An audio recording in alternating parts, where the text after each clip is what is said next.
Hi, my name's Shawn Taylor. The guy down there, that's my friend Chris Ford, aka the Objective Geek of YouTube and Twitter and Blue Sky and Instagram and possibly OnlyFans fame. And then the guy over there, that's our friend John, who's a special guest today. I think he's been on twice before, maybe. I can't remember if we had to split that into two episodes just because we talked too much. And we're bringing John on because we wanted to talk about Superman. And so today we are going to rank all of the Superman theatrically released and also non-theatrically released counterparts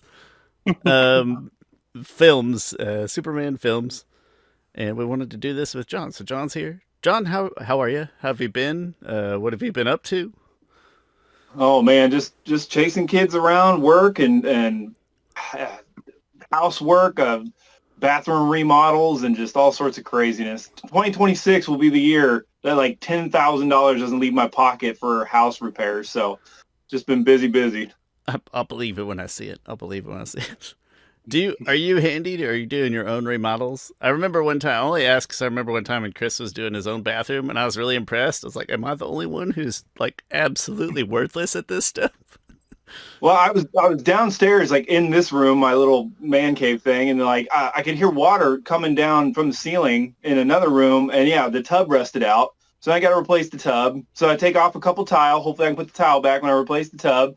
And then it's black mold all the way to the ceiling. So I take all the tile down, and then do some pipe work, and then get a new tub in there, and like, okay, let's replace the toilet while we're at it, and some tile work. It was good times, yeah. And then I was like, well, I might as well do the bathroom in the basement while I'm at it. I was doing it like a 2-month mess, yeah. That is a somewhat handy. That is a train of logic that I would have stopped much sooner. That's how it goes, man. It keeps going downhill. I hear that. I cannot install a bathtub. I had someone put a bathtub in. But Chris, you did the toilet and the tile, right? I don't even do toilets. I did the tile. You did that funny corner toilet you have in the bathroom that I like. It's a fun toilet. No, I did not do it. I had some. I could do it. I'm just like, it's not even that expensive to get done, so I just had someone else do it. I think I could do. I can do sinks. I could do the literal toilet, but if it needs cut and like measured and cut intelligently and evenly, I'm out. I can't do it. Oh yeah. Mine was like when the house was built, the old toilet was put in there, and like my brother snapped the bolt off of it while dropping a log, and then like I had to cut the other one off with an angle grinder, and then like cut some of the concrete off to level it off, and then get the new plastic cover, and it was just one thing after another. I had to redo the piping in the basement down here for the shower. It never ended, but it's done now, and there's been no issues, knock on wood. So excellent. Yeah. And then like 2 months before that, I got my wife's car, and like it like bottomed out. So I had to replace all the struts and shocks and brakes and calipers and rotors. It was crazy. He was like $3,500. I was like, no, I'll do it myself for like $1,200. So yeah, again, 2026 is going to be the year of like minimal projects. I do feel a little bit there. We went through a phase here where we had to have our AC and furnace replaced, and then like that was a couple weeks ago, and then now we're having to buy a new vehicle like next week. So I do feel a little bit of that, but for the record, I'm buying a new vehicle not related to the fact that I would not be able to replace my own struts in my vehicle. A separate conversation. I wouldn't be able to do that either. Pretty good at changing oil and air filters. That's about where my expertise stops. My dad taught me how. My dad taught me how to do all that stuff, and I was like, nah, I got money. The reason I work a job. Right. Like, he taught me how to change brakes and stuff, and I forgot. I'm not changing brakes. Like, what if I mess up? Then I have terrible brakes. I know you test them and stuff while you do it, but nah, I'm good. I don't even have ramps, so I can't change the oil in the Civic because it's too low to the ground. But the truck, if I park it up on the curb at an angle, and then I can like wiggle myself under there at the curb to change the oil in the truck. And I ask myself when I'm down there, Shawn, is this worth saving the $40? And yeah, it's out of 50-50 on that. 50-50. Time is worth something, that's for sure. But I'm so darn stingy, and like I always feel like I'll I'll do it right. I'll do it my way. No, I don't know. It was a mistake. And then by the time my kids get old enough to help me out, I'll probably be so burnt out and just pay for it. So like I've been trying to get them to help me out a little bit, but yeah, I don't. You're in the hold the flashlight phase with your kids. Pretty much, yeah. I was putting I got a Ford Maverick, and I was putting lights in the bed with plugins and stuff like that. And like my son was helping me for about 3 minutes, and all of a sudden he was just like taking the wire and like taking all the cover off of it, and, like just shredding the wire. I was like, well, he's here, but yeah, it was no help. His heart's in the right place, but not him physically.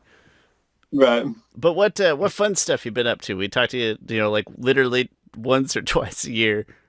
What's in the time that you do have? What have you been doing for entertainment?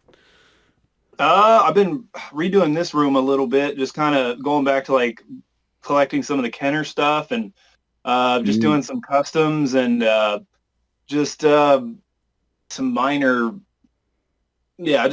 toy customs really. And then golf. I've had some really bad golf, which is, not very much, and then I had like one good day of golf and then just, hanging out with family. And now we're watching the Chiefs and hoping for better results soon. How about you guys?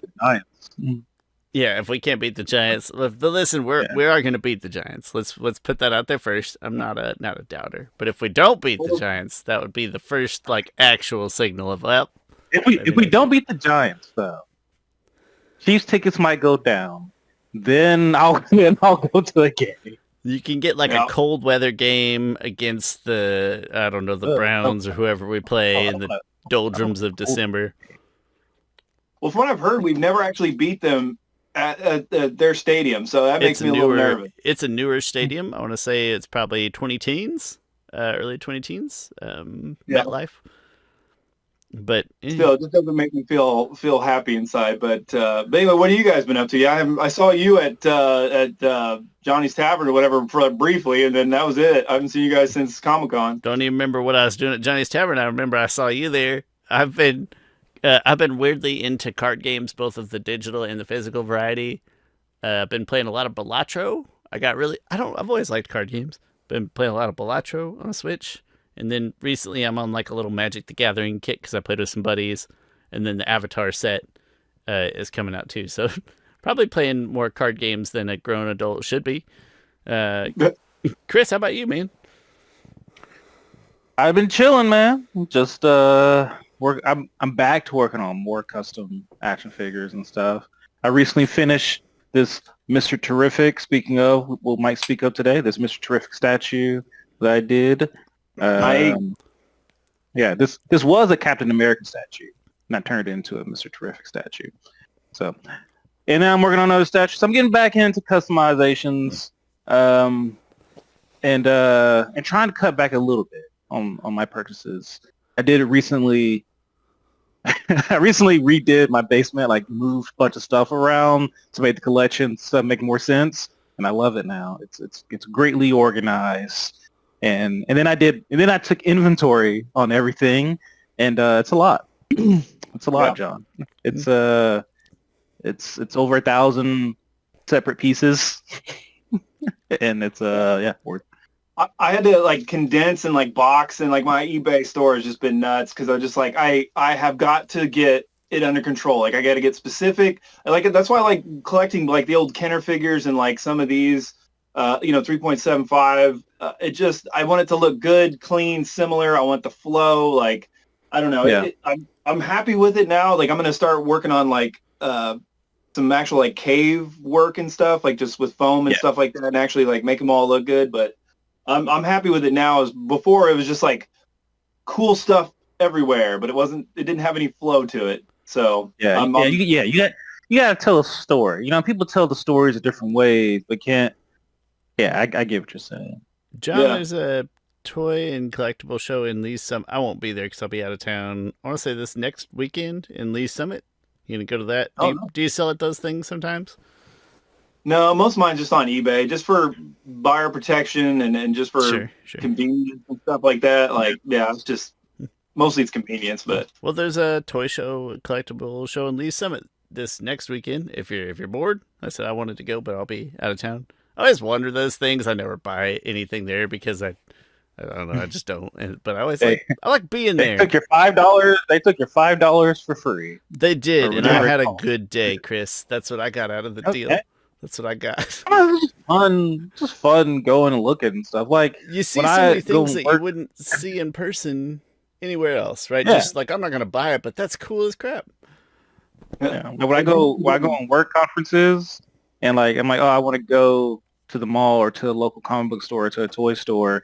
I know that I'm not buying a lot, but I still take a Lyft or an Uber there. That costs me probably $17 Yeah. just to get me there, and I don't even buy much if I buy anything at all because I can't put that much stuff into luggage. I'm still like, nah, I paid really for the experience of just walking around the store.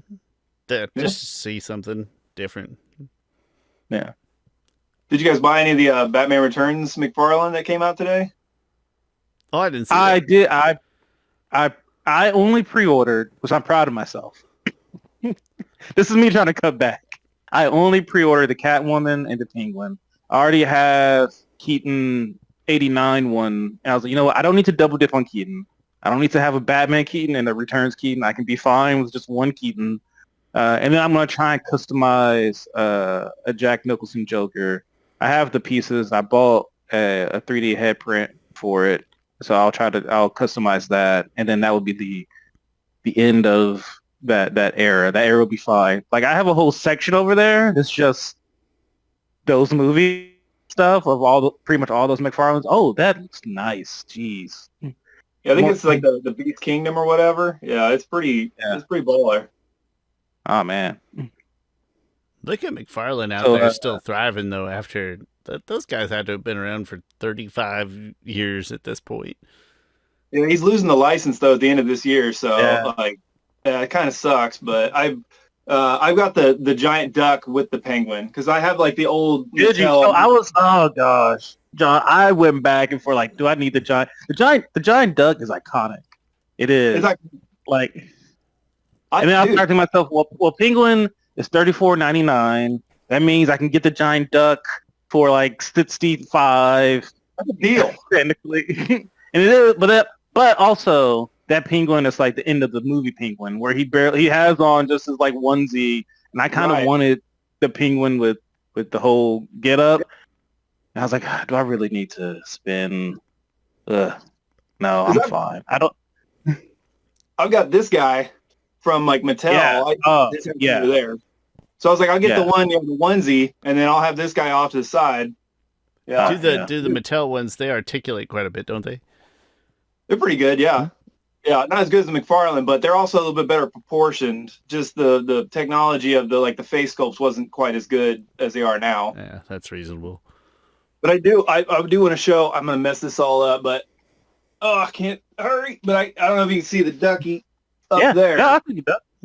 Yeah, instantly you see the duck. He pops. Yeah, You're not making me regret not getting the duck, but I'll be all right. It's probably sold out now, the pre-orders and. Oh, there'll be more though. Yeah, but I think that was a GameStop exclusive. Yeah, it'll probably be a GameStop.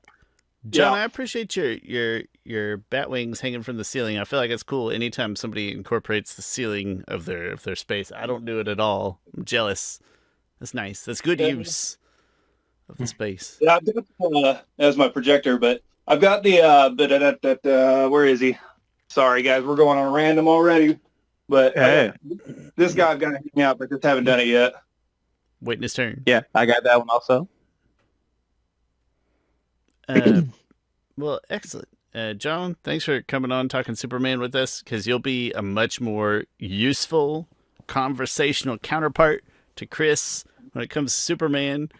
But I don't even remember what inspired this other than the notion that, like, I'd probably only seen half of these movies. And I'd probably only seen that half one time, and I decided I wanted to watch them all, and that we should, and then we, as a group, decided we should rank them all, and that sounded fun. But I'm glad you're here, so you can actually, Chris has like a intelligent conversationalist on the other side. We'll probably split this into two, because I know our penchant for talking, and that's great. And so I think we're going to start, the first one we'll rank the low, there's 11. We're going to rank 11 of these things. The Mole Men did not make it. Batman and the Mole Men did not make it, even though I did watch that film, 1952 or something. It was weird. Not 1952 weird. It's weird for today. So we're going to rank 11 of these things, and we'll probably start this first half with ranking 11 through 6. And we'll just snake from the bottom up. And that's all I got. Chris, am I forgetting anything? Before we get... No, you're not forgetting anything. Before we get started, though, I do want to say that this, out of all the podcasts and anyone in the world reviewing this list, you two are probably the most qualified because you two are genuine Smallville boys from Smallville, Kansas, and so just want to let that note. John's basically John's basically small. I mean, I don't think McPherson has like a claim to it the way that Hutchison kind of pretends to, but you're basically there. You're basically Hutch, right? 30 minutes. Yeah. I went to Hutchison Community College, graduated from there. Yeah. Which, so, and then my family would be like 60 minutes if you're buying into the Hutch thing. Chris, what did we decide? Did we say that we felt like Emporia was the best fit geographically? That's a debate. John, if you have input here too, where is Smallville really? It's funny because the Smallville in the I forgot which one about the Smallville in the DC EU in the Snyderverse specifically can probably only be one of two cities. Because I was like, all right, they use 785 area codes. Mm-hmm. They have a Steers. And then, like, I narrowed it down to somewhere that was, like, northeast of Topeka. Like, between Topeka and Kansas City, but, like, more northern, somewhere up there. Had all those, like, qualifiers. That's ridiculous. Nobody has a Sears anymore, Chris. Don't be silly. Not anymore. But did we say that like we think a Smallville? I think we settled on Emporia is a pretty Walmart? Good. Yeah, we need if you have a Sears, you got a Walmart, right? So we said, okay, you got to have a Walmart. But we still wanted back in the day. We still wanted the rural like remoteness vibes, and I think that's what took us to Emporia. It's like, yeah, you're a city, and you've got a Walmart, but you have to drive an hour and 15 minutes to get to the next city, like any direction. Yeah, that's why McPherson's nice, just because it's like 45 minutes from Wichita, 30 minutes from Salina, 30 minutes from Hutch. Like it's remote. Like you got Indian, and like it's just so close to everything that it's got good opportunities. Like if you want to work factory, which I was tired of after a little less than a decade, but sure. But in my heart, I always pictured Smallville being even smaller. Still, like one of those towns that maybe has a few stoplights and a Dollar General, but then there wouldn't be enough exposure. Oh yeah, they got Dollar Generals. I really like the way Smallville, not that I'm getting ahead of ourselves here, was portrayed in the Snyder movies. Like there's clearly a main street where the Sears was on. Kansas staple. Yeah. Yeah. Like that town depicted in Snyder and Man of Steel reminded me of like all the towns I traveled through between Tulsa and Topeka that I don't want to go through, but I have to travel through. Of like, all right, let me go. This is 25 miles per hour and stuff. And then like they're probably about 2 miles long. And then of course, like out of that main street, there's stuff outside of the more ruinous stuff outside of it. I think being from Kansas is the only connection I would have to being a Superman expert. I think these movies, before I did this, I'd seen BVS twice, the Justice League movies, Man of Steel, and probably Superman 3 and 4. And that was the extent of my knowledge. So this is a big journey for me, and it was a lot of fun. But John, as our guest, do you want to give us your number 11 first? We can go John, Shawn, Chris, and then snake back. Does that sound right? Okay. So there's the worst, no question, without a shadow of a doubt. Oh, wait, I think. Wait.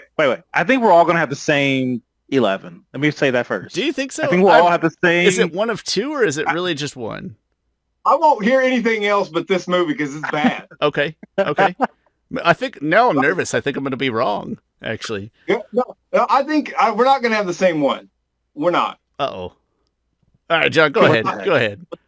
All right, the worst one is Superman 3. Okay, that's what I Now- put. Okay, I put 3. Oh, Okay, yes. Superman 3.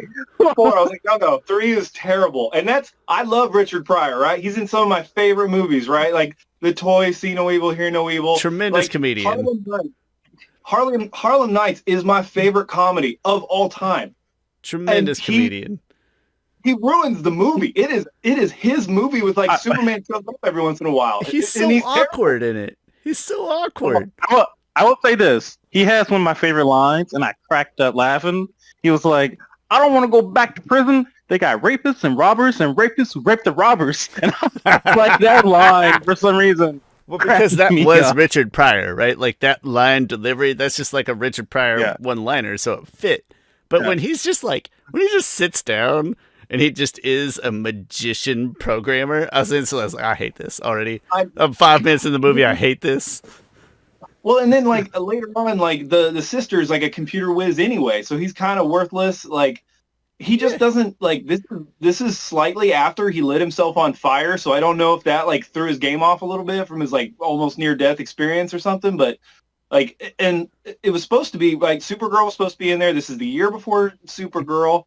It was supposed to be Brainiac and another villain, and then they just threw it all away because they didn't think general audiences would like that. Like, yeah, they were just like, no, let's go with something just more normal. So like they threw it all away. Like I like the I can't remember his name now, but I like the villains. But it's strange also because the gal who plays, I always forget their names, but the gal who plays the main villain that she becomes the computer gal, she does the voiceover work for the what's her name in Superman 2. So it like always messed with me even as a kid, that voice. Like it just felt off.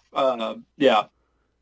I had a hard time finding, I assume since we all three picked the same, we're just kind of throwing darts at it now. I had a hard time finding anything redeeming about this movie, and the only things that were memorable were the bad memorables. No, terrible. I mean, now this is probably the best Christopher Reeve ever looked. Like he is jacked. He's wearing a hairpiece because he's starting to lose his hair, so his hair is always looking real good. Is that why? I didn't know that.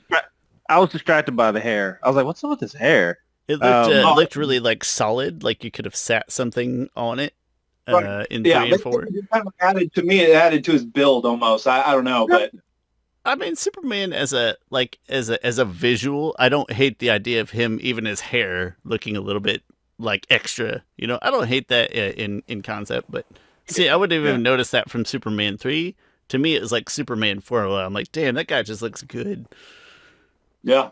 I will say, I do like the drunk scene though. Like when he gets super drunk with the security guard and like in the random. What even is that place? Is it like a Case International tractor sales place? Like what? Right, super random that it's connected to everything. I don't know, super dumb. Like. I'm so glad that we were on the same page. I was scared you were going to say another one. I was going to be way off. No, I was so nervous when you said there's only one answer. It's like, oh god, like, I'm already gonna mess this up. Yeah. Okay, no, 3 is the worst, despite what other people will say. But Superman 3, the good thing about it. Wait, let me start with something wacky. This movie starts off nuts. It does. This movie starts off.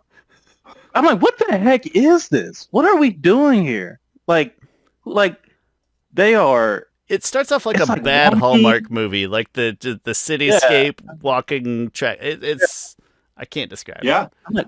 I'm like, when is the movie starting? Like, why are we following this weird, random sequence of events like dominoes that don't really go anywhere? I was so confused by it. Yeah. Nobody wanted to do it. Lester didn't want to do it. They tried to sell the rights to somebody else to get it. Like Christopher Reeve didn't want to come back. Like like I can't remember who they wanted for this movie, but even they were like, no, I'm not getting into those after Christopher Reeve. So yeah, understandable. And then this is the one that Margaret Kidder is not in it, right? She's in it, but they like completely wrote her out. It was like Lois is going on vacation. Well, that's because she came.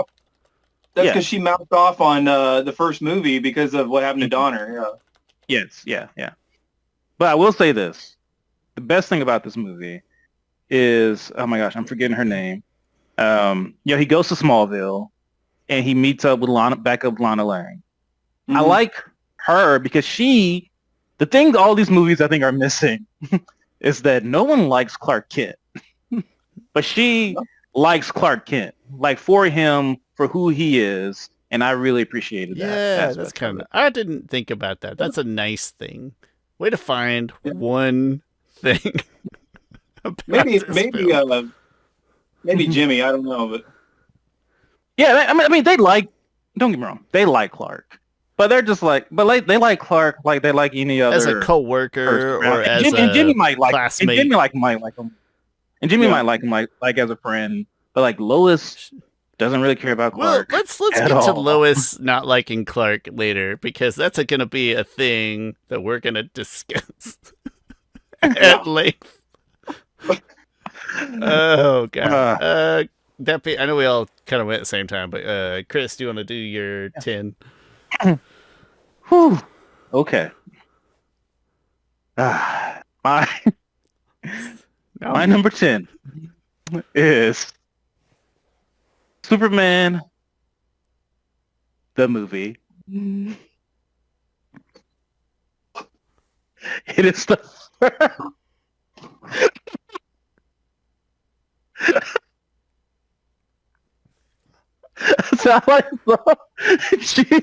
That is not what I thought you were going to say.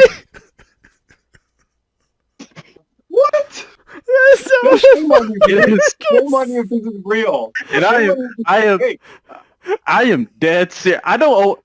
I am a very genuine and honest person. I don't try and enforce stuff just for a take or anything. I am honest when I say the first Superman movie is my second least favorite of them all. And I know that hurts. And I know I might have offended someone. And it just goes to show just how John's different gonna leave. John's been here for 20 minutes and he's gonna leave. That's brutal. Are you like? I don't even want to hear it. Like, just stop. Stop. Like, that's insane. That's insane. I didn't think. Listen, I didn't want this. You know, I don't need to bring this to them. It's just the movie is honestly pretty boring. Because you sound like you sound like the villain that's blaming the victims. Like, I didn't do this to you. You did this to you. That's what you sound like right now. There's absolutely some great stuff in it. I will say that. But I'm not that big of a fan of Gene Hackman's Lex Luthor. I get it. Like, Lex Luthor at the point in time, like in the comics, wasn't even like he is currently, of like this brilliant mastermind, smartest man in the world type of character. He probably was more like, so that's nothing against Gene Hackman. And he was fun. It's just the plot of the movie is fairly boring to me. The like, oh, gonna send missiles and stuff, and he catches the missiles. That's boring. Everything just moving kind of slow, and I'll say this: I give Zack Snyder some crap about him being overindulgent, and these movies are Superman 1 is very overindulgent, in just a sense that like these scenes are just taking long times and stuff, taking long duration, and then again, the way he solves his problems at the end, to me, just doesn't resonate with me. Of like him going back in time, like if I never watch this movie again, I'll be perfectly fine.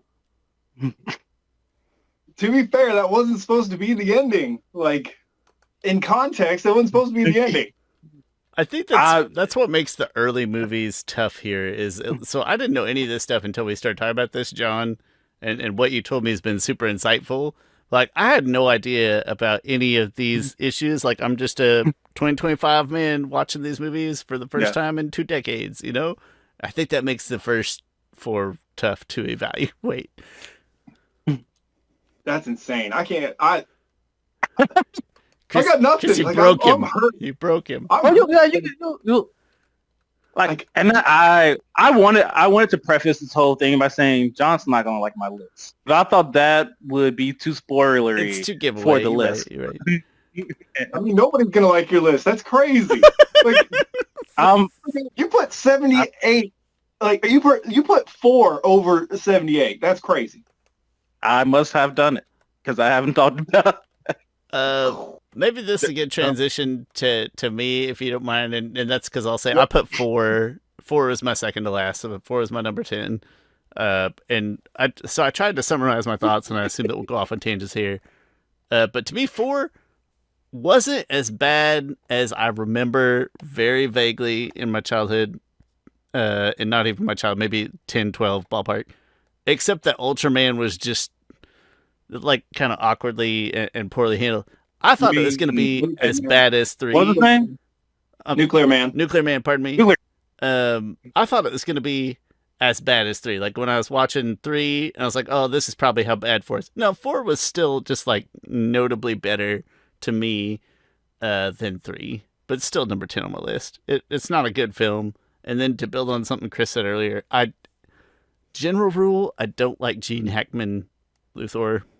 He's not my type. They don't present. He just says I'm the greatest villain a lot, but we haven't seen him do anything very useful as a villain or very villainous. And even the stuff he does do, it just shows it being like done and having happened. You know, I'm not sold on Hackman. Right.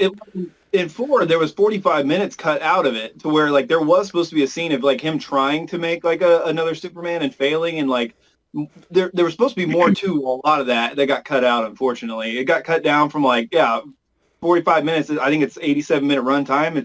It got butchered because of. But it needed that time, right? Gene Hackman needed that time as Luthor to develop that character, and that's honestly a prevailing issue with all of the Hackman Luthor movies, to me personally. But number 4, I thought this is still an easy choice. I thought my number 11 and my number 10, I felt were very easy selections. Well, I feel good about my next one because. I know. You probably changed yours. He's over here typing real fast and fixing. Right here.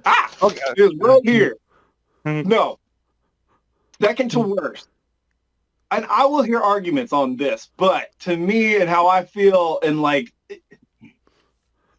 I don't like, and I tried to watch it again today and fell asleep. I don't like Superman 25. I don't like it. I don't like it. Okay. This is why I've learned about myself that I love disagreeing with people. Because that's why I also excited for this. I knew John would have much different opinions about me than this, and I love it because I love disagreeing with people and talking about different stuff because it's fun to do. Internet's not the best place to do that, so that's why I respect your wrong opinion. But yeah. Oh my god. But okay, go ahead. Sorry. Here it is. Okay, like. Some people say, like, I'm a little too passionate about some of this, like, take it personal, stuff like that. But the scary thing is this is like the start, right? Like, this is the start of the new DC universe. And so, like, if this does really, really well, you're going to get more of this. And I think that James Gunn shtick gets real old real fast. Mm-hmm. I didn't like Crypto. He's used way too much. And, like, there's, like, again, the realism, like, physicality, physics matter to me in these movies. Like that dog would be ripping through. Like he should have killed Mr. Terrific and Lois while they're in the hole. Like the whole movie, he didn't hit him. So he's whining and get his butt kicked the whole movie. Chris, you know how I like to pick a thing that bugs. I don't do it on purpose. It happens. There'll be a thing that bugs me. This shouldn't bug me as bad as it does, but it does. And in the Superman 2025 movie. It's the stupid robots. It's those damn, those campy robot things. What are they doing there? Why are they? How did they get there? Did he build them by himself? Why do they look like crap? Also, they look terrible. They looked amazing. Those were like nope. Those weren't even CG. Those were actually built. Well, then they shouldn't have been like actually because they look bad. They look stupid, like a kid's toy. I have an action figure of it, and it looks great. I don't want to grab it because I don't want to risk. It's actually really good at Alan Tudyk has been like he has the little like tights on with the little CGI balls and stuff like that. Like they're CG. The whole thing is CG. The Fortress of Solitude, all of it is it's terrible. It's terrible. Obviously, I don't feel as strongly about as John does, Chris. I'm just pointing out that thing. There's always a thing with me that sticks. A robot? And it was those stupid robots. They pissed me off. You should watch them behind the scenes because robots they actually made not all of them. They made one. and then used it. But I feel the same way about behind the scenes. So this is where, this is where we all value things differently, right? So like a lot of John's opinions will be different than mine because I don't value the context of like, well, this is what these first 4 movies should have been. Chris, the same way with like the behind the scenes, like that doesn't fix it to me. I still watch it on screen. I'm like, oh, those look stupid and I hate them. Yeah, they just exposition dump right in the beginning. Like they're like, well, he likes it. We'll put it on for him. You've said the same thing every time he walks through the door. Like what? Like, oh, guys, we got like 5 minutes of Clark, so that was wasted. Can't even really talk about that portrayal. Like he walks in, they're already dating. All the relationships have already established. Lex Luthor doesn't have to try at all. He just gets everything. Pocket dimension. Oh, let's get a clone. Let's do all this stuff because we just can't. We don't have to try at all, and it's all there. That part I don't mind because I don't need a new origin story every time. So that part I don't mind that they have just elected to start the story here instead of here. I don't need a new origin every single, which is funny because Chris, I would imagine, would want to see like a reimagining of an origin every time. I am of 2 minds that I love seeing origins. Like, show me the Waynes getting killed every time. I love it. I don't care. Show me the murders. Like, cause that stuff, because that stuff builds the character, and I know every single iteration of these characters have all experienced the same thing more or less, but I still like seeing it. But from a person who reads comics, and James Gunn is a huge comic book fan.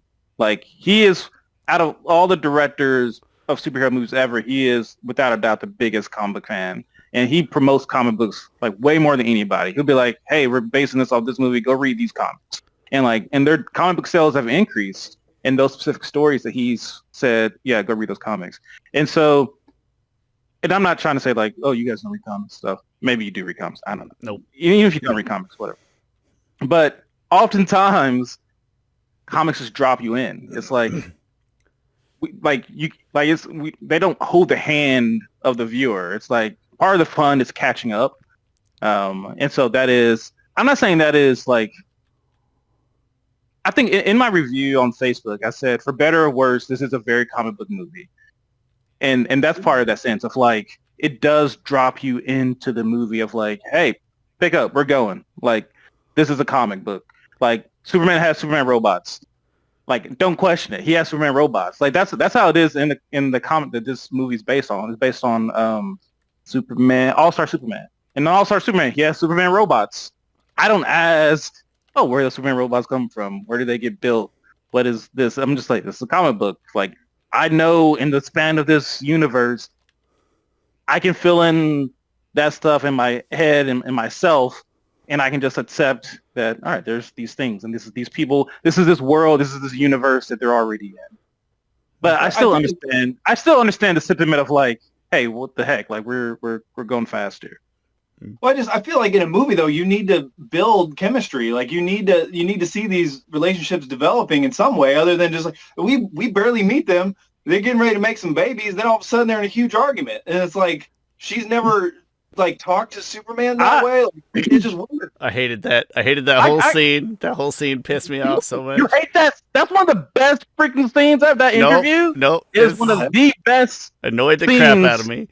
Of Lois has ever. Okay. Sorry for no. What is this movie? Is this movie like a HBO drama? Is this a family, like a campy family feature with a dog superhero saving the day all the time? Is this like a HBO comedy where John Cena Peacemaker is making appearances and they're making lots of like sex jokes? Like, what is this movie trying to be?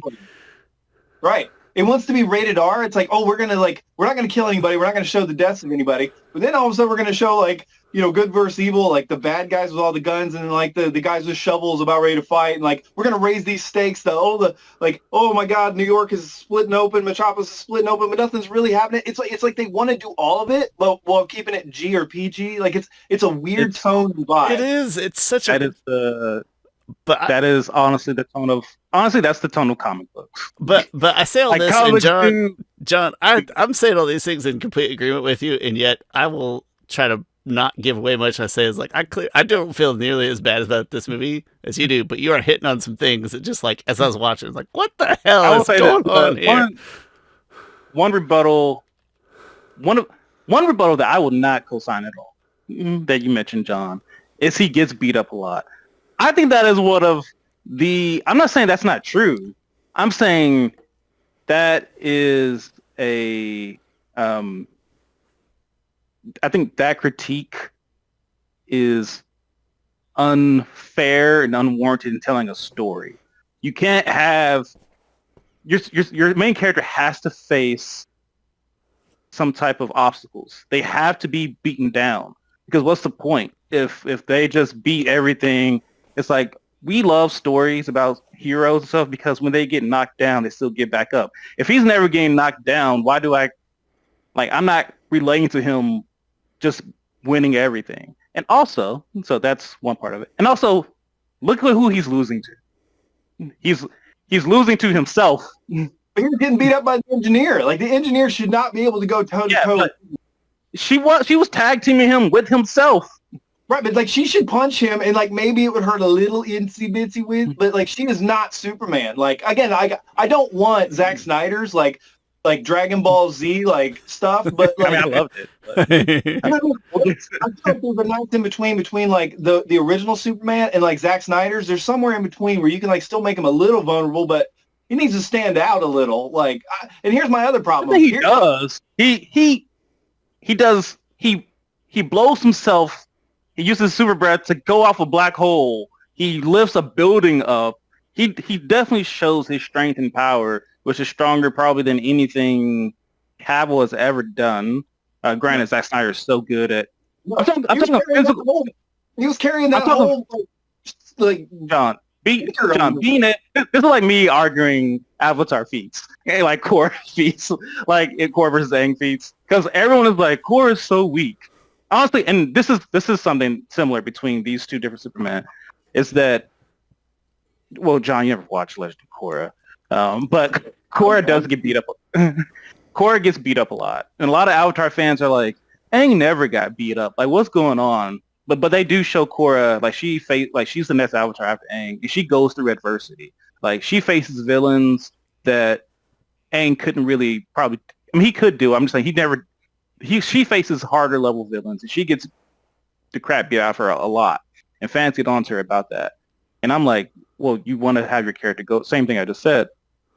But in terms of feats, Cavill Superman has never done a feat as strong as lifting a building up, holding a building up. He's never done anything as strong as being sucked into a black hole, which that's like some infinite type of stuff, and just air blowing yourself out of it, just purely off super breath. Like physical feats that are a little more measurable. So, Cavill has never done anything. It's funny that you're marking that as a pro though, because I didn't like that scene either. I was like, he's pulling himself out of a black hole with his That's okay not to like it. That's okay not to like it, but I'm talking. My argument is about the physical strength of him. But Henry Cavill, Superman, also separated the mother boxes with help from Cyborg, and we have no idea how strong that was. To be fair, like, and he was I can't. And he had the rocket. The rocket? That rocket was like the size of probably a diesel truck. No, they're bigger than that, right? Like, and actually carrying, like he was just trying to gently put it down, like it wasn't even affecting him. He was just gently putting it down. But anyway, hang on. A 50-foot building. This is the last thing I want to say. Okay, the thing that bugs me too is that we opened the movie with Superman getting the crap kicked out of him, right? And they want to find his hideout, right? So then they can find a way to like beat him.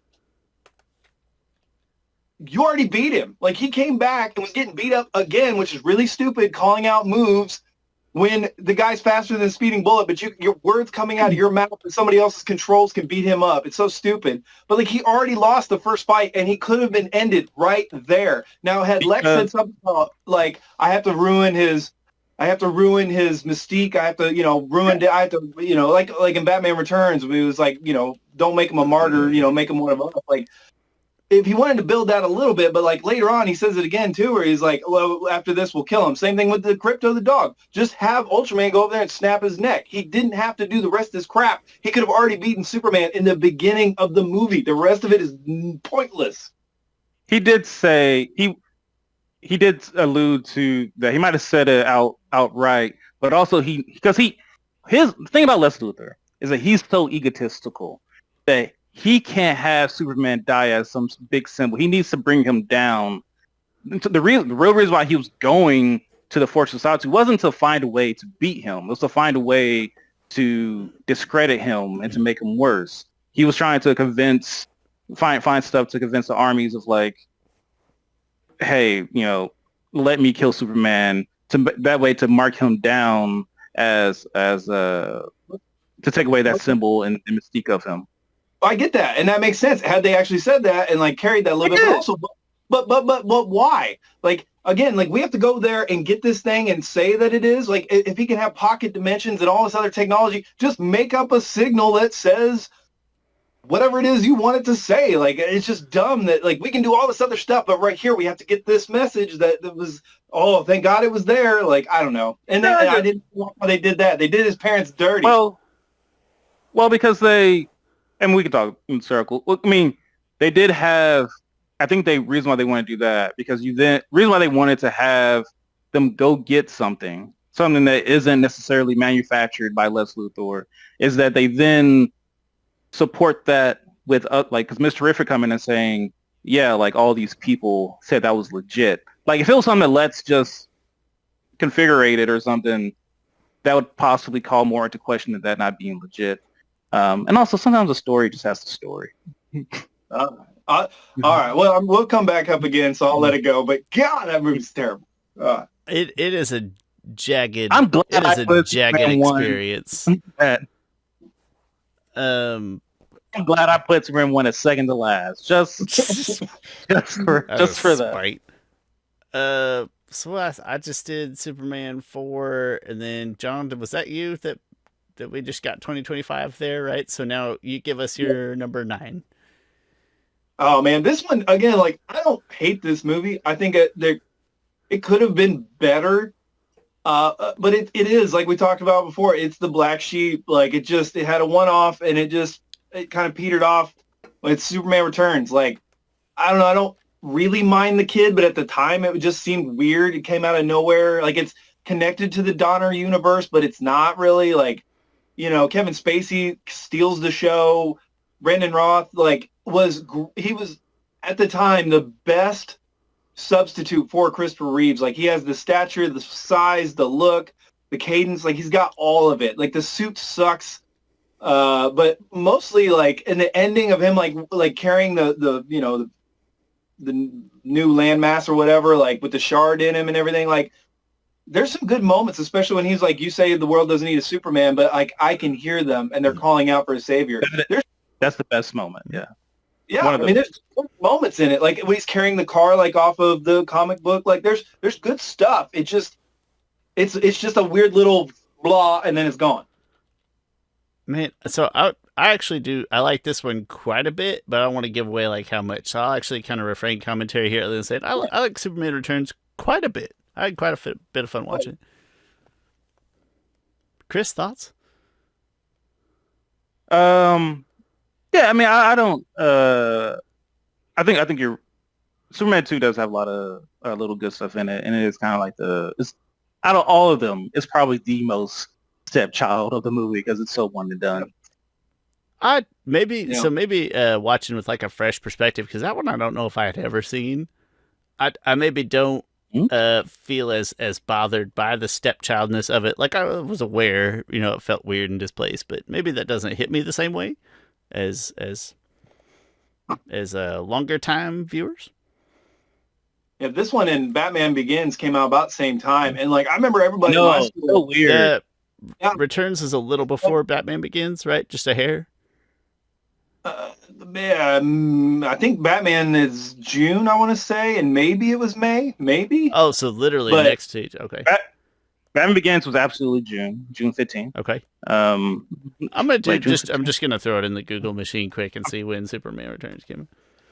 Yeah, but people in my high school were June talking 17th. Returns way more than they were Begins, and I was like, you guys, I don't know if we watched the same movie. My high school was definitely a Batman, but like honestly neither because we didn't have a movie theater, but Batman more so. But this says Superman Returns June 28th, 2006. Oh man, so yeah, jeez. Just there to neck and neck. I don't remember hearing as much people talk about Superman, but again, we didn't have a movie theater. Oh, well, they're a year apart then, because Batman Begins came out 2005. Oh, see, I thought Superman Returns was first. That's wild. Okay. Anyway, so that was John's. Shawn, what was your? Shawn, did you say your second to last? My second to last is Superman 4, and we didn't dwell on it just a whole lot. But Superman 4 for sure. Oh, I didn't remember hearing that. Yep. So then John's second to last was Superman 2025, and then his number 9 just now was Superman Returns, and that brings me to my number 9, which is Superman 2, the original cut. The most important scenes, the most important like cruxes and climax. This is the one I have the most strong feelings about. That the biggest parts of this story are the stupidest things, and they piss me off the most. And I was watching it, and I was like, oh my God, why would they just flesh it out a little bit more? And why does he feel compelled to make that decision that he did not need to feel compelled to make?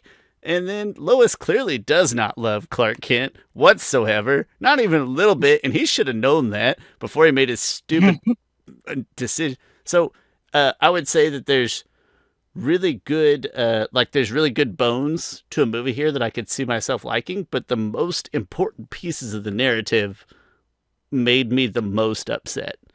But otherwise, I liked hearing. I mean, great soundtrack. I like the villains. I like the underlying plot that we had working here. I couldn't get over those big speed bumps. So Superman 2, that's my number 9. For me, it doesn't bother me that she doesn't like Clark because, like, in the first movie, it was like, I like Pink very much, Lois. Like, she loves Superman. Then don't let him make that choice that he made.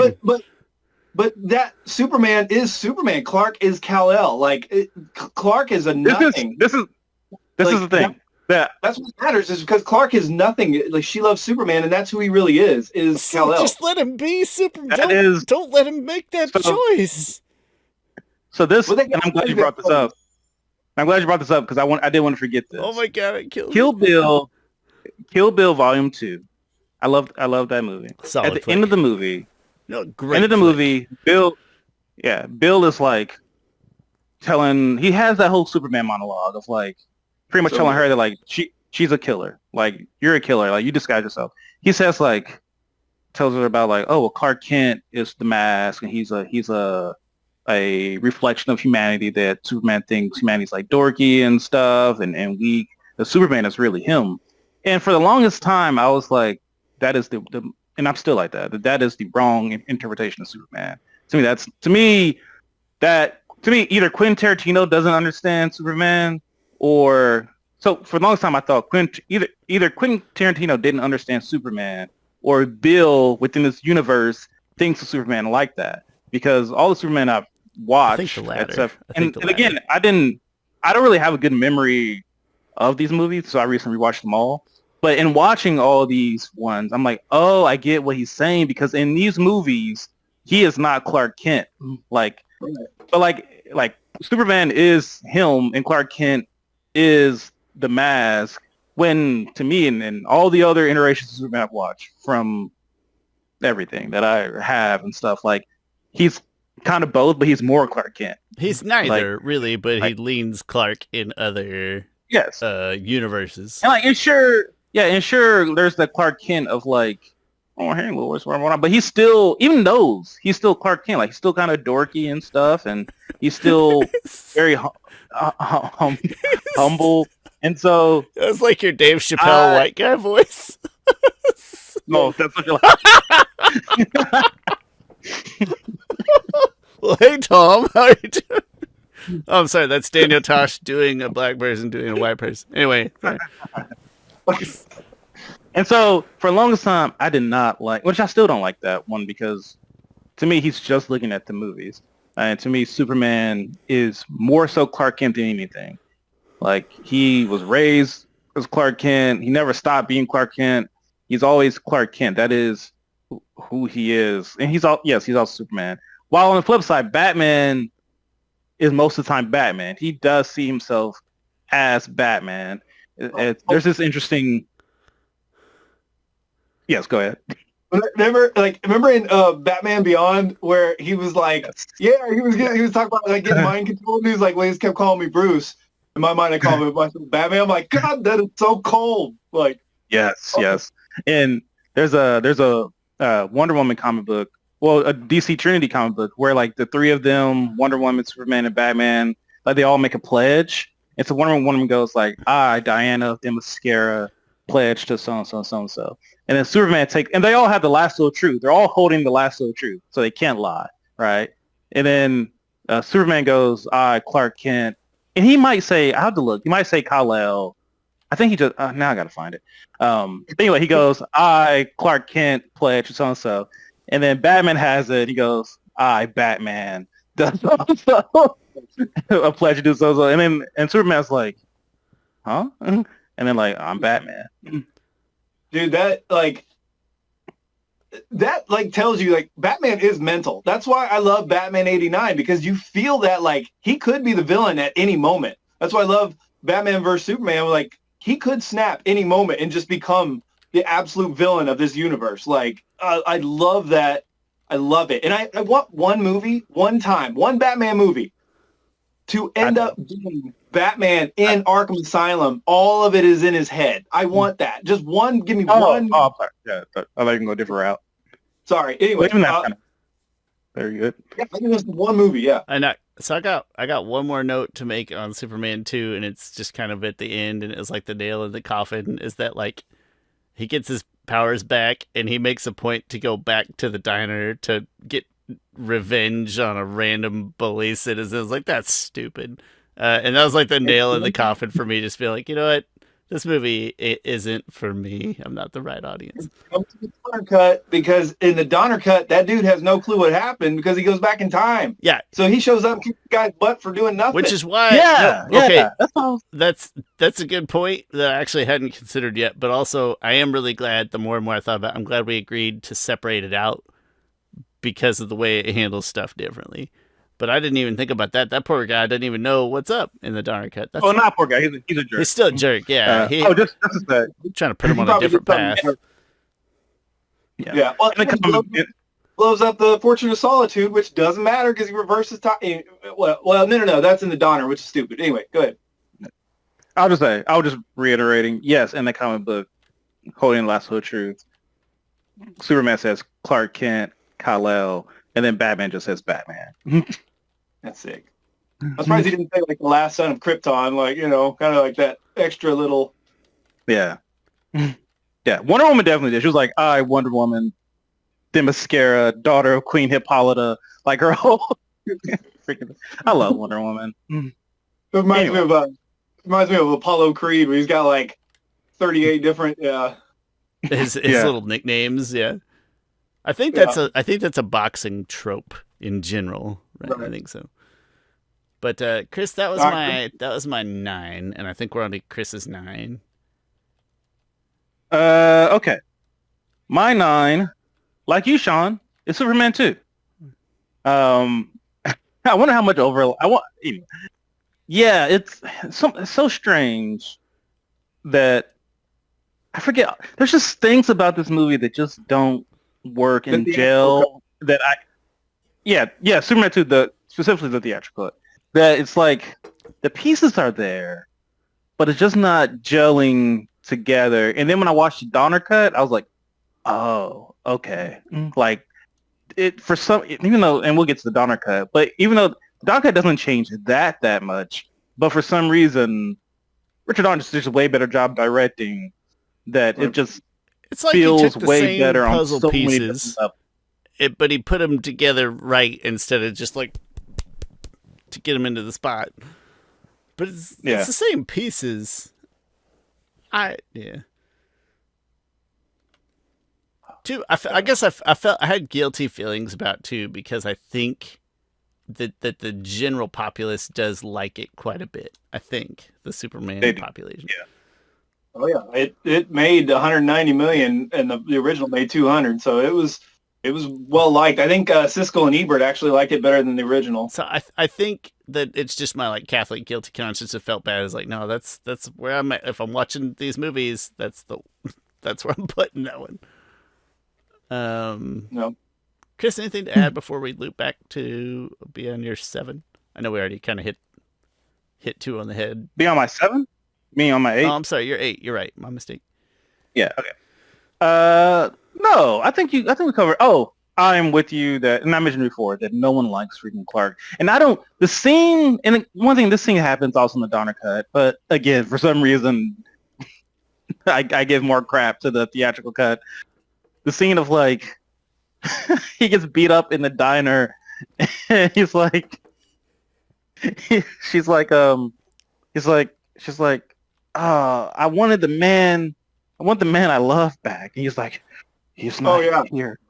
And I don't know that's why, in but that both scene cuts, and that pisses me off so It much. is a, Stupid. yeah. You should Yeah. Hey, real fast, though, let me just like go ahead and get my number 8 because it's going to come off the back of all this. Okay. I'm going to go. So my number 8 is Superman 2, Okay. but it's the Donner cut. Oh, surprising. Ooh. You know what? Actually, And- that's a fun segue, John. I'm glad you did that. I was like, I have to. Okay, and to be fair, it's not fair because it shouldn't. It can't really be quantified next to the rest of them because 75% of the movie was shot, and then Donner was fired before the first movie was even done. Mm-hmm. They were shot back to back, right? So Lester has to come in and reshoot over 40 to 50% of the movie, and so like it's not even that he even wanted to; he legally had to. So like again, they didn't know if the first movie was gonna be able to because they didn't give Donner a budget, they didn't give him a time frame. And they just kept getting more and more pissed off that he wasn't getting in an imaginary budget, an imaginary time frame. So they fired him and ended up using the ending of Superman 2 as Superman 1. So the Donner cut is janky because they janked it up. Like they used the missile, and that's where the second one opens up like it was supposed to, and then you did the reverse time. Like, but it's messed up and can't be quantified fairly. I think this is a good time to note that. So my 8 is the Donner cut. So I had 9 was the regular cut of Superman 2. 8's the Donner cut, and I know I'm the one that pitched like, hey, let's separate these movies. I've intentionally in my list. I have a literal gap. It's a spreadsheet, and I have a literal gap, and I have this is where to me the movies get watchable, and I did put the Donner cut there. It's just a better story. He just does a better job. The on-screen final product is jank, right, because of the situation, but the story that he's piecing together in front of me is notably better. It's like even if I put them next to each other, I want to give this Donner cut more credit because the vision that I'm getting out of this is so much more appealing. But anyway, so Donner cut's my number 8 as well. Just weird that it was next to the regular cut. No, yeah, no. See, this is nice. This is really nice back to back. But I cannot detach my brain from the first movie, how it ends, to how this starts. Like, I think the Paris thing is really stupid, but but I also think, like, I prefer Lois going down the rapids or whatever, and then, like, he, lasers the branch. I prefer that over she jumps out the window because, like, no, she's dead. Like, no, the window's better, man. The window's so much better. It makes so much more sense at the time of the flick when she does it. It makes so much more sense to me. No, and she pulls the gun. No, the gun is great. I love that she pulls the gun on the Donner cut. I think it's amazing. Them in the first movie, like when they're in the alleyway, he grabs the bullet and falls down. Like even if he was Clark Kent and like had his senses lowered a little bit, like he's not fully on guard, like he would know that he didn't get hit by a bullet. Like I can still feel wind. It doesn't hurt, but I can feel it. Like that's dumb. And then like again, the ending sucks. And then he just reverses time to where none of it matters. Like there's just too many things that don't work. I do canonically, and John, I don't know how much listen to us. I'm not trying to shame you or anything. I hate time travel always, and that's a big bugaboo for me. That's going to show itself through in my rankings. I just Right. time travel as a Like, solution is always garbage. if you keep the Donner cut, then I have to keep the first one, and that like I can't in my brain I can't separate them. So it's like great, I'm getting time reverse in the first movie, I'm getting time reverse in the second movie. Well, I want to say this too, real quick. Brando sued them from the first movie because he wanted like 11%, and then he had like $3 million for like a week's worth of work, 12 days or something like that. But then he sued him because he wasn't getting enough money. So they kick him out basically of the second movie because they didn't want to deal with him anymore. So then we have Clark's mom, and I like that she's like the record keeper, and I like that she talks to Clark about like his love life. He's going to his mom about this. There's something about it that goes with the story a little bit better than Jor-El. You know what I mean? Like the first movie you get Jor-El, this movie, I just feel like it's a little bit more, I don't know. I just feel like it fits the tone better of the movie. But I would probably take Brando, but Sure. I don't know. There's something I kind of like. I kind of like that it's... Our lists are already so delightfully different just from like process of elimination of what we said. This is fantastic. Just want to throw that out. The quote also, though, I will say in the Donner cut, the quote that, I mean, it sends tingles down. Like when my son was born, my oldest, like I said, you know, the father becomes the son and then the son becomes the father, like, or it's the other way around. But like, you'll make my strength your own. You'll see the world through my eyes, all that stuff. And then in the Donner cut, he says, this is the last time we'll speak. Like, and then he says that. He says, the son becomes the father, and then the father becomes the son that's re-engaging his powers. The son is in... Like it's beautiful. I love it. I wish that would have been carried forward into 4. Like if we're going to get rid of that, if that would have been put into 4 when he actually uses the crystal, that would have bumped up 4 a lot. But anyway, I just got to say that scene gives me tingles every time. So there is some good stuff, but it's just so disconnected. Mm-hmm. Anyway. No, I think technically, unless there's any more thoughts maybe from Chris on the Donner cut, although his hasn't come up yet, then we would be at John's number 7, unless Chris has additional addendums. Wait. I haven't talked about my number 8 yet. 10, 11, 10, 9. Oh, you're right. Yeah. Oh, I gotta count these. I keep thinking 10, like a top 10 list, and so I'm one off. Well, my mistake. My number 8 is theatrical cut, Whedon cut, Justice League. We're now on the point where this is the last movie that I don't. Depends. This is the last movie that I don't care to ever watch again, and that's kind of harsh because I would watch it again had the better movie not existed. But that plays, man. And you got better options. Yeah, even though I have the same line though, Chris. Of that, this is roughly that cutting point of like, what would I seek out to watch again on purpose? Is a very similar. I mean, when I first watched it, I liked it enough, and there's just some really cheesy moments in it that just try to really force laughter. Whedon came in, and it's so weird. He just tried to marvelize this movie. That's not what the movie is. That's not what that universe was about. And yeah, there's just some jokes that just like, why's this joke in here? And they're just like, it was just trying so hard. Couple things I do like about the movie. There's a scene between Batman and the Flash. The Flash is like, what do I do? And Batman's like, just save one. Like, go save one person. Just do that. And like, yeah, that's just great Batman coaching. And once Flash saves one, he gets that confidence or something in him that's like, okay, I can save another and another and another and another. And that's how you know he saved them all. So that was great. What else was great about the movie? Yeah, with Batman versus the Parademon. Yeah.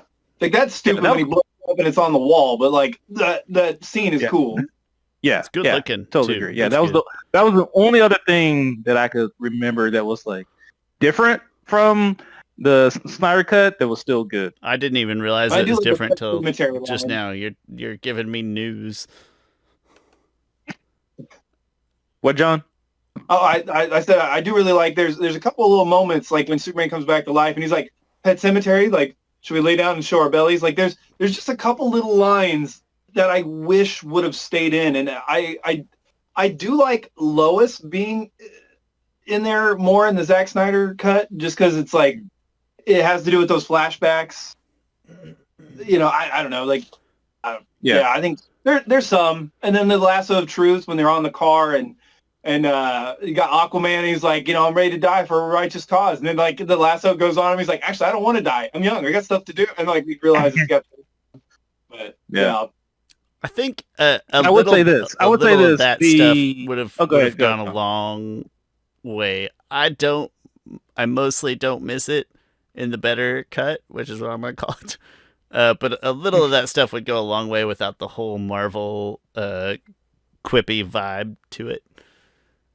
Yeah. I would say I don't need the black suit in the Snyder. The blue. That's the best. The best. Oh wait, no, the suit in Justice League is fine. The suit in Black Adam at the end there, that's the best looking Henry Cavill Superman suit that he wears. But I never liked the black suit. To me it served a purpose in the comic book. It helped, like, that specific black Superman suit that he wears. He has, you know, somewhere over there. Like, it was to restore his powers after death and stuff. I don't know. It was better at getting the sun rays. It had a purpose and so not just like a Snyder, like, I want him to look cool. Yeah. Which is exactly how Snyder sounds in his own head. Yeah. I suppose that puts us at number 7, but I don't know who. I'm gonna say John. It's an odd number and it's a 7. Go with your number 7. So my number 7 is Justice League Snyder Cut. I also like we said. I also like the entry. Like, everybody knows. I like that. That's crazy. I like the end where Superman comes back and he is full on Christopher Reeve. He is full on. I'm a big fan of Justice, or I'm a big fan of whatever, and Justice, and like he's just so much like lighter of, like, you know, go save the guys with the Flash, and like he's much more of a lighter Boy Scout personality in the Whedon cut. Sorry, in the Whedon cut. Okay. I was like, in the Whedon cut, he's a lot like Christopher Reeve, and I like the very end where they talk about brunch and like him and the Flash are getting ready to race. There's a couple redeeming moments. Yeah, I will say it's the most fun I've ever had coming out of a DC movie. Now, this came out at a really dark time when my father had just passed, but like this movie, just like it, like I had Star Wars and I had The Last Jedi, right? And I hated that movie. Again, same time, 2017, hated it. A lot of stuff was riding on this, my emotions. Mm-hmm. So I hated that. And then Justice League, I was like, hey, I had fun. Like, wasn't great, but I had low expectations because everybody dogging on it. But I had a lot of fun. It's rewatchable, but the Snyder cut is just leaps and bounds. Okay. So you're at number 7 officially, the Whedon cut, not the Snyder cut. Whedon, yeah, my bad. Gotcha. Yeah. So I have to disclaim my 7 is that this, before it sounds too offensive, this is where the movies get to, like, I would watch it again. The stuff above this, including the Donner cut, I honestly don't care if I ever see again. But from here on down, I would watch them again. And Superman the movie is my number 7. This is okay. Good. This is good. This is a good. Good. Join us. Oh yes. This is a good movie for its time. It is a solid origins flick. I don't like Gene Hackman as Luthor, and that's huge. Amazing soundtrack, and I wanted to talk about it earlier, but I didn't want to give anything away. Amazing soundtrack, fantastic, and it carries over into 2 a little bit, which is good, not the whole way. It's a good origins flick for the time, and I appreciated it. I hate time travel. I always hate time travel. That knocks it down a peg for me instantly. But to be fair, there's other things that I hate in movies that will knock other movies that people love down a peg or 2 for me later on. Number 7, Superman, 1978, the movie. I liked it. I don't understand. I just don't understand. Like, John, I'm not gonna lie. I think Superman the movie might be the most overrated superhero movie of all time. Like, I understand. This thing is, I understand it's iconic. I understand that it is. Oh my gosh, I can't think of the word. It's not inspirational, but Yeah, I like guess as a inspiration. It foundational inspired, inspiration to several other. like, yeah, like Christopher Nolan loves Superman the movie. He's like, yeah, like Superman movie was kind of like a inspiration for Batman Begins. Like so many people, so many directors, and it inspires so many people. I get it. You will believe a man can fly, like, but if that movie, if it doesn't hold up. Yeah, If a 20-year-old who's never watched anything or a Superman before, 35-year-old man, whatever. watch it, will be like, oh, but you make me feel old. Like I'm like the only one championing this. Okay. Like everybody else watched But this. let me Probably offer not some even- context though of just as a reminder. But this is important. My number 11, Superman 3. Number 10, Superman 4. Number 9, Superman 2. Number 8, Superman 2 Donner Cut. Number 7, Superman the movie. I don't like the old movies because I don't like time travel or Lex Luthor or 3 or 4. You know what I mean? So the common theme, this was far and away of the original 4, and the Donner Cut was far and away the best experience. No question. I enjoyed it. It was good. All right. Yeah. I can't do it. The soundtrack, Move on, the man. soundtrack's amazing. It could be one of the best soundtracks in film. I It is. hum that soundtrack. It's been 3 weeks since I watched that movie. I've been humming it since, man.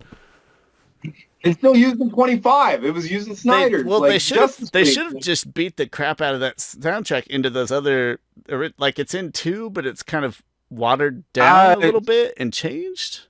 And then 3 and 4, yeah. it feels almost even more so. Like it just gradually less.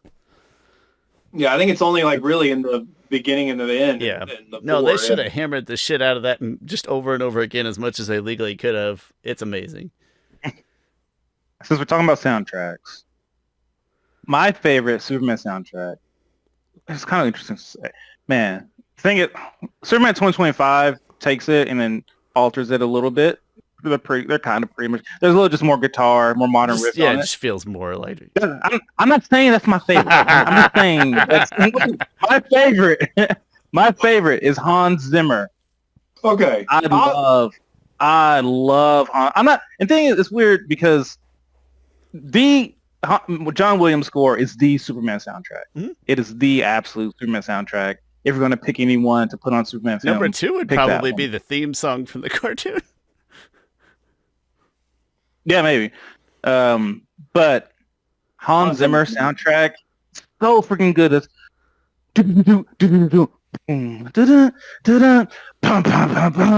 like I get goosebumps at the end of that movie. See, That soundtrack, I kind so of got freaking good. goosebumps a little bit at this soundtrack. Just when so in the context of like, I've either seen this movie 0 times or 1 time when I was young, and I turn it on knowing I'm watching a 70s movie, and I'm like, what am I going to do with this? And then that John Williams flavor just hits, and it's like, I feel comfort. Both make you feel like it's a sunrise and like you're flying with, like they Yeah. really do that good job of like it It's the wind feels under like my it's wings. Yeah. Yeah. It's great stuff. But no, John, sorry to disappoint you. I try to add some context there that I mostly blame Gene Hackman and time travel. But it's a slog. It was an innovator of its time, but it's a bit of a slog. I'm sorry. I will not doubt my brain. No, you don't. I'm not doing That's it. not what we're here for. There's no brain doubting needed. I feel like people are messing with it. Like it's all left right brain No. right now, and it's like twitching. John, were you born in like 1972? My brother, I was born an old man. Okay, I had a black and white TV. I remember renting a VCR. Oh, come okay? on. I had a black and white TV till I was in college. It's Oh, great. Like I'm hey, old. We had typewriters. I don't remember. We had not black and white TV. We're never. John, I don't remember. Are you a football guy at all? I had the turn dial. Okay, so Oklahoma Boise State is like 2006, and it's one of the greatest football games of all time. It's a bowl game. There's a great Statue of Liberty play to win the game, a 2-point conversion, etc. I watched it as 2006 or like January 2007. I watched it on like a 6-inch battery-powered rabbit ears black and white TV in bed because I still had a bedtime as a fucking, pardon my language, sophomore in high school. I still had a bedtime because I had strict parents, and so I watched it up there on mute and this big, just like right here. I lived through the struggle. Crazy for 2006. Yeah, the TVs were tiny back then. I mean, 19 inch was like average. Like, well, and they were starting to go to the digital channels. You had to start getting those boxes, so there wasn't very many channels that would even come through on the regular rabbit ears. That just so happened to be CBS, or maybe that I could still get on the rabbit ears. Oh yeah, man. I'm a Happy Days, I Love Lucy, I Dream of Jeannie. Like, yeah, Bewitched. Yeah, yep. Fantastic. Anyway, the noticeable jump, and I at least hope that is some consolation for you. No, it's not. But okay. Chris, I think Chris is number 7. I had hair before we started this. Like, I can't prove. Where's my number 7? Okay. My number 7 is Superman. I love just being able to be like Superman, and then you guys not know where I'm to wait. Yeah. My number 7 is Superman Returns. Because I like Shawn. One thing, I've never seen 2 of these movies. I didn't realize I didn't see. Once I saw them, I was like, oh, I've never seen anyway. So I recently rewatched all of these also, and Superman Returns is better than I thought it was, and also more boring in parts than I thought it was. But in general, it's better than I thought it was. Like, they have some great action. Like, there's some great scenes of flying and stuff. Looks great. Of course, like, Brandon Routh is really, he's perfectly cast. Like, he just wasn't utilized as well. And yeah, the scene, the airplane scene. Was he not as utilized as well, or did it just need another movie or 2 for him for us to like see? Nah, I just think he wasn't. Like when we were reestablishing like Batman Begins, like we had Spider-Man, and like this thing was again trying to go off the Donner stuff, so it's like slower. Yeah. It was in a weird pocket of not sure especially in the DC of like what to do. Like again, like we didn't have a whole lot. Like we have Batman and Robin, and then they're like, yeah. Yeah, it's like, let's make a more romanticized Donner film. Oh, I think what you're looking for is a good film. But airplane scene, oh my gosh, terrific, great. That might be a top 10 Superman moment. Fantastic. The scene again when he lifts Lois and says like, "I hear it all." You say they don't need a savior. Every day I'm hearing those calls. So freaking Superman. That's so peak. I think Superman, because Superman, he hears it all, and Superman's that type of character. One of the drawbacks, Lois Lane was whatever, terrible. I liked okay with it. Kevin Spacey as Lex Luthor enough. He was just doing Gene Hackman, and that was a little annoying. Had he been playing a modern Lex Luthor, he would have killed it. He's pretty stupid though, dude. Like he was with that old gal until she died, and then she like left the dogs and then come back, and one dog ate the other. Like, yes. He's pretty savage in some parts when he was like, "Say what's gonna happen. Say what's gonna happen." No, he's pretty. Chris, I don't know. He's pretty stupid. I thought that he stood out in finally picture the trajectory of watching through these movies. In what order, right?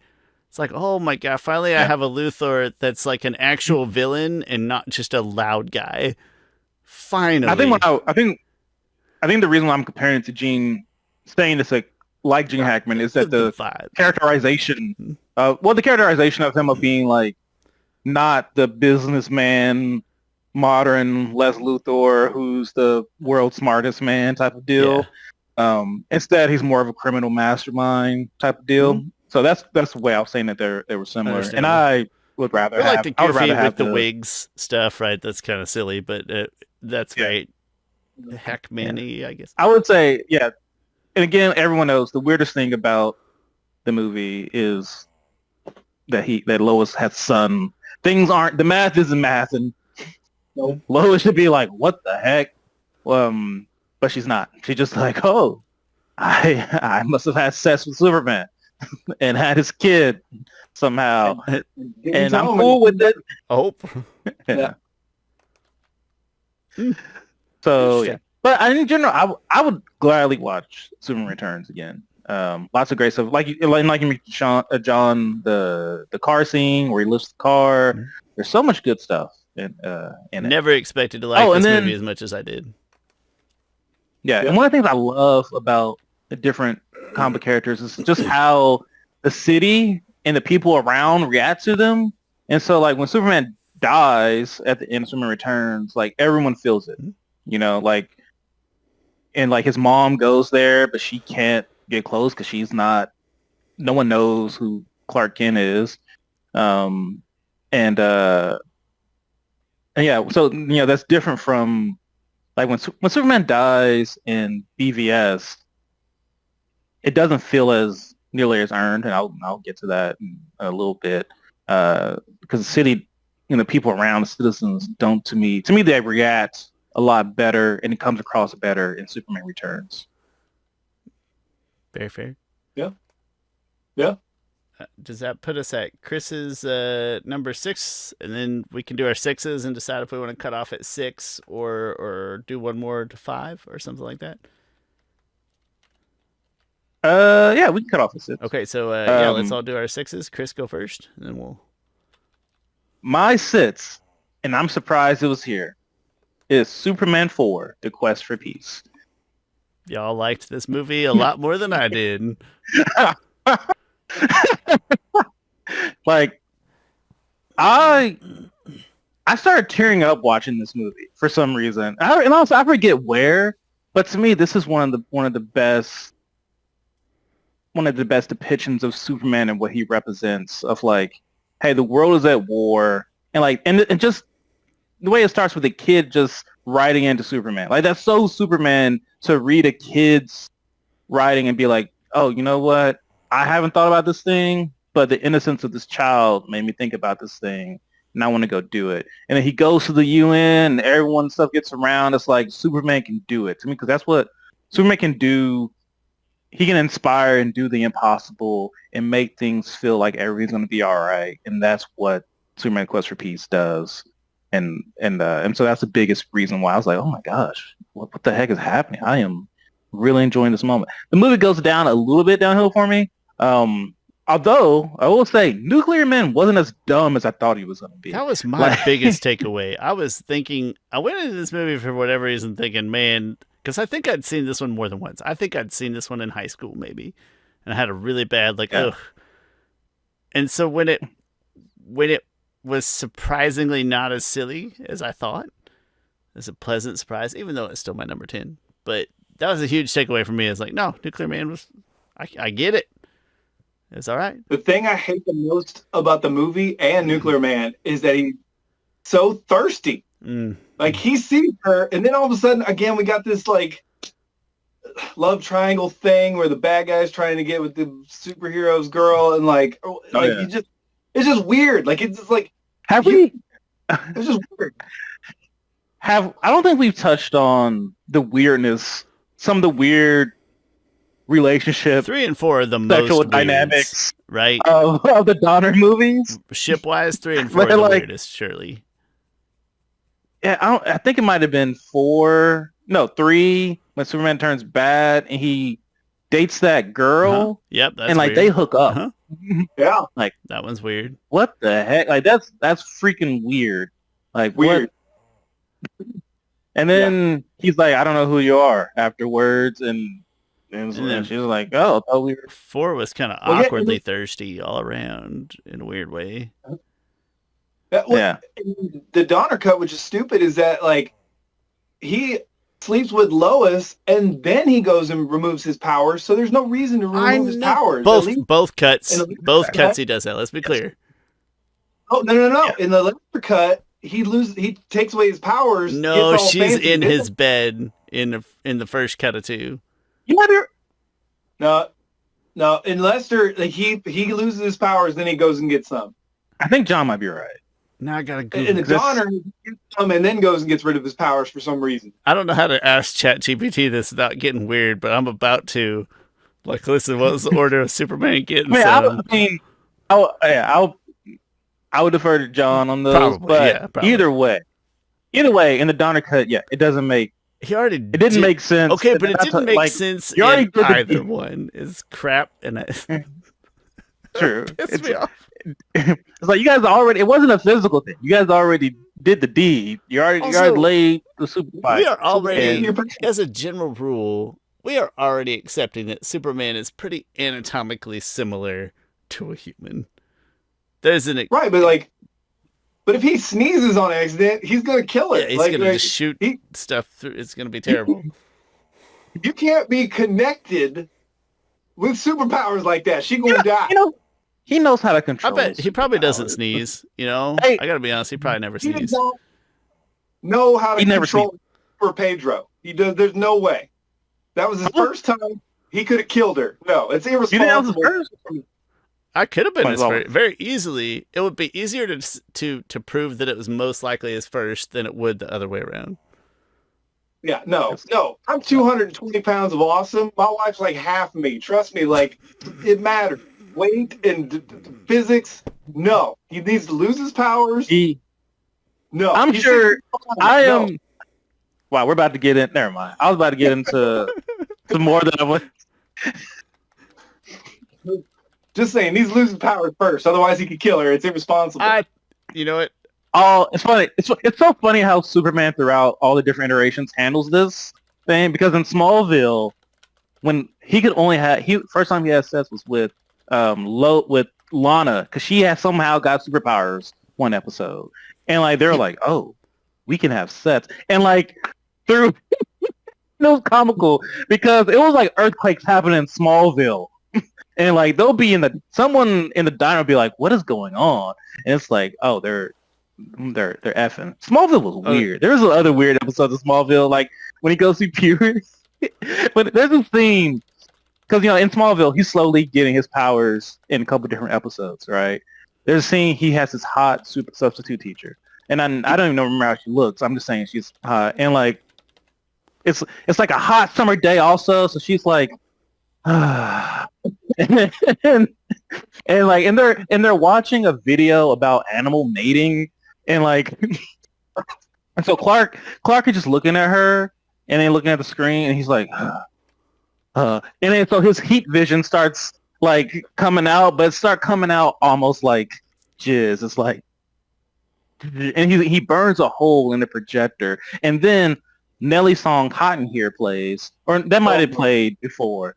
But anyway, you could have a whole podcast episode talking about Superman sets at rated and whatnot, and how it's episode. Oh jeez, John, I tried to ask ChatGPT. It confirms that you are correct. It's flip flopped in those. I'm gonna go ahead and say doesn't matter. Hate it both. In the Superman 2, he just walks up. He's like, I guess I'll give up my powers, even though Lois definitely doesn't love me. He didn't stop and ask that in either movie. Whatever. Again. No reason to give it away. No reason to go back and beat that dude up. No reason to destroy the dude because it doesn't matter. Like it just so many dumb things because Donner didn't actually finish it. You just cobbled this crap together. So nobody would ever take my list like seriously. But like if anybody was like, "Oh my God, how could you?" I'm like, "Well, it wasn't fair. It's not fair to him where it landed, but how it exists is where it got put." So, Chris, that was Superman Returns for you as your 6. Did I get that right? No, it's my 7. 7. Superman Returns was 7. Superman Quest for Peace. Superman 4. 4. 6. Okay.